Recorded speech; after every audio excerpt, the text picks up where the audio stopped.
Hi everybody. Let's say that I have a card that I've folded down the length. And I have a dollar bill, thank you very much. I guess in hindsight I could have used a 10 or a 20 to kind of impress you guys a little bit more, but nah. Now if I fold the bill around the card, and pay attention here, I'm going to fold the king face in. Okay? Now this is essentially a two-dimensional object now. This is perfectly flat. But if I give this card a push through, something crazy happens. The king actually turns entirely face out, down the entire length of the card. It completely turns face out. Let's try this again. Push the card through, and just that fast, the card turns face in. Is it the whole card? Why, yes, it is the whole card. You can actually see the king inside there. It is the entire card. Now, when you think about it, the only way you should be able to do this is if you actually open the bill, turn it around, and that should be the only way you can do it. But in this case, obviously, I didn't do that. So there has to be something more at play here. And of course there is. And this is the famous Cardwarp, with the card, in this case a card and a bill. Which brings us to our topic today, which is the Cardwarp Tour, which is a book written by Jeff Pierce last year in 2012, which encapsulates the handlings and the nuances and subtleties from a number of different contributors that have attempted to further the plot of Cardwarp. Of course, the original was done by Roy Walton in the 70s, which he based on an even older effect by Jeff Busby. He actually mentions all that in the foreword. I mean, Roy Walton not only contributes to the foreword in the book, but he also allows his original write-up to be reprinted in this book as well. Now, a couple of the things right off the bat that I didn't like about the book, and I will tell you, I think my biggest gripe about it is that the writing, I would say, is uneven. And by that I mean some effects or some variants, some of the handlings I had no trouble following at all, and others I couldn't get it. And in fact, one of the effects in the book I couldn't get at all, no matter how much time I spent on it. It was undecipherable to me. Now, I'm not saying that it's bad writing for two reasons. Number one, anytime you're dealing with topological effects, it can be very difficult to encapsulate in words exactly what you're talking about and to get the reader and the writer oriented on exactly the same page. The second reason I'm not saying it's bad writing is because maybe it's me, maybe I'm the dumbass, maybe I don't get it. I'm perfectly willing to grant that as a possibility. So overall though, I would say most of the effects you'll be able to get without any problem. There is just a couple that you might have to put in a little extra time to figure out exactly what is meant. And again, in my case, there was one that I couldn't figure out at all.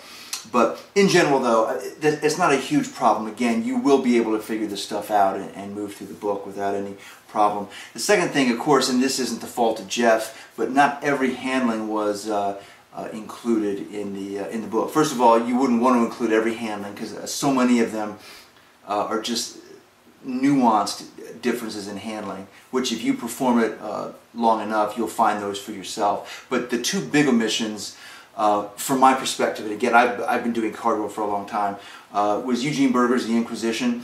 It's a standard handling, but the presentation is lovely, and I wish it could have been included. And then also Michael Close's Dr. Strange Trick is a great handling for Cardwarp. But that aside, as Gene Hackman said in the movie Hoosiers, we will celebrate who we are, not who we are not. So who are we when we talk about the Cardwarp Tour? What is included? There are a number of good presentations. There are a number of good handlings. I'm just going to point out a couple highlights from my perspective real quick. Whit Hayden's Space Warp. That's a presentation. He actually provides his presentation to Cardwarp. It's a really clever presentation, and I'm actually going to start using that one. Of course, I didn't include the presentation here in the beginning because, again, the presentation is part of the value of the book, and even though it would have made my effect a lot nicer, I don't want to give that away. So if you want it, get the book. Also, Cardwarp by Tyler Wilson. A very nice variant where you actually rip a bit of the card, you rip a bit of the cover card out, and you can actually see that there's nothing inside there. So as you push the card back and forth, there's a huge empty space, and it's a lovely effect too. It's a lovely variant. Andrew Pennard, or Pennard, not sure how it's pronounced, has a Do As I Do business card warp, and it's a very nice variant with business cards. I think it's brilliant, actually. Howie Schwartzman's Star Warp originally appeared in Apocalypse. That's in here as well, and that's always a handling I've liked. And the one that I did in the beginning of this review was Jeff Pierce's, it's my variation of his effect, or his variation, which is the double jointed card. And I made a couple small changes to that to suit me, but I just think that's a brilliant handling as well. So there are, and of course there are a lot more effects to look through.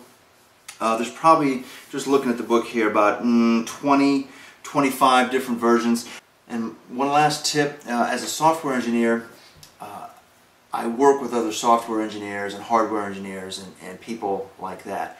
And Cardwarp blows them away. It's an effect that constantly, in my field, stuns people in a way that other effects don't. Now, most regular people are more blown away by Card to Wallet, Ambitious Card, things like that, Triumph, what have you, all your classics.